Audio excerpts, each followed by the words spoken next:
Now, we speak a great deal here on Sun News about free speech. You know that. We're proud of it, by the way.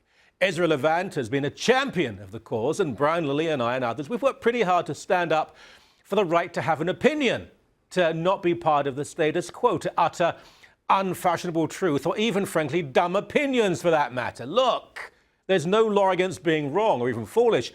Certainly no law against being clever and right. It's been said many times, but I want to say this again. If someone calls for direct violence against a person or an identifiable group or commits libel or slander, that's one thing. There are laws to cover that. Otherwise, well, have fun, guys. Do your worst or do your best. I don't care. I don't care if you're offended. I don't really care if you're provoked. I don't want to hurt feelings unnecessarily, but my right to free speech is more important than your or my wounded little sensibilities. Which brings me to someone called Peter LaBarbera, president of something called AFTAR, Americans for Truth About Homosexuality. Now, here he is being all compelling and lyrical. The truth is, a vote for homosexuality-based marriage, so-called, is not just a vote against God and against nature, it's also a vote against innocent children who will be indoctrinated in public schools in the supposed normalcy of two men or two women getting, quote-unquote, married. The homosexual agenda corrupts the minds and souls of even very young children with picture books like this, which I'm going to show you, King and King, right here. This is a book about a prince who, instead of wanting to marry a princess, guess what he wants to do? He wants to marry another prince. Well, we all want to marry another prince, don't we? It's a very good book, by the way. Yeah, there he was, like Churchill or Danton on a good day. Now, I've championed the pro-life cause in mass media. I've tried to, at least, for what, more than 20 years. And I can testify as to how challenging that can be and how hard one has to struggle to be heard. I have the wounds, literal as well as metaphorical, to prove it. Lately, however, we've been making some breakthroughs. Sometimes in spite of, rather than because of so-called allies. People are listening to the pro-life message. But every time we take a step forward, there's always someone who tries to pull us back.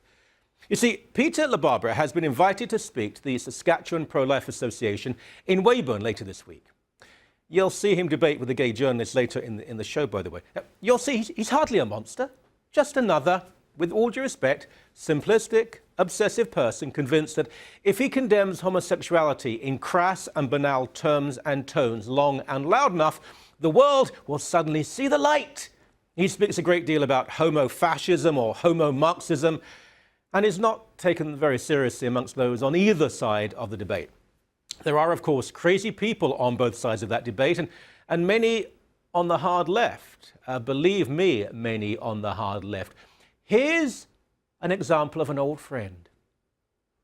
Can you shut the up for a second, too? Rape accusations discredit rape victims, which reinforces rape culture, which is part of patriarchy. The idea of certain people are inherently more valuable than other people because of superficial physical attributes is part of patriarchy. The idea that men should coddle and provide for women and or purchase their affections in romantic context is condescending and damaging and part of patriarchy. I'm reading face. The fact that women have long been shut out of dangerous industrial jobs by men, by the way, is part of patriarchy. The idea that women are too weak to fight or too delicate to function in a military setting is part of patriarchy. Darling, I love your hair. She, by the way, actually protested outside somewhere up where I was speaking, so I'm rather honoured. But back to Peter. Now, as soon as it was announced that he was speaking, a campaign began to have him banned, which is wrong, wrong, wrong, terribly wrong. He has an absolute right to speak, just as does his friend and Weyburn resident, you may have heard of him, Bill Watcott, who LaBarbera told me was instrumental in inviting him in the first place. Now, Watcott is frequently in the news because while he is something of a figure of grotesque fun, he's become a pin-up boy of the right for even the absurd and the offensive to speak freely. And so they should. But according to the National Post, Watcott explained that in earlier days he, and this is a quote, was a dangerous young man abusing drugs to the point of prostituting himself with men in exchange for drugs. After a violent hijacking of a transit bus and hostage-taking of 2 teachers, he was sent to prison where he found religion, end of quote. Wow. But seriously, wonderful. None of us should discount conversion and salvation. I'm pleased for him.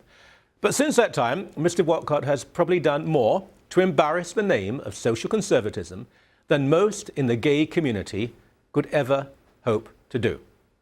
He's been arrested numerous times. He's distributed offensive flyers in mailboxes.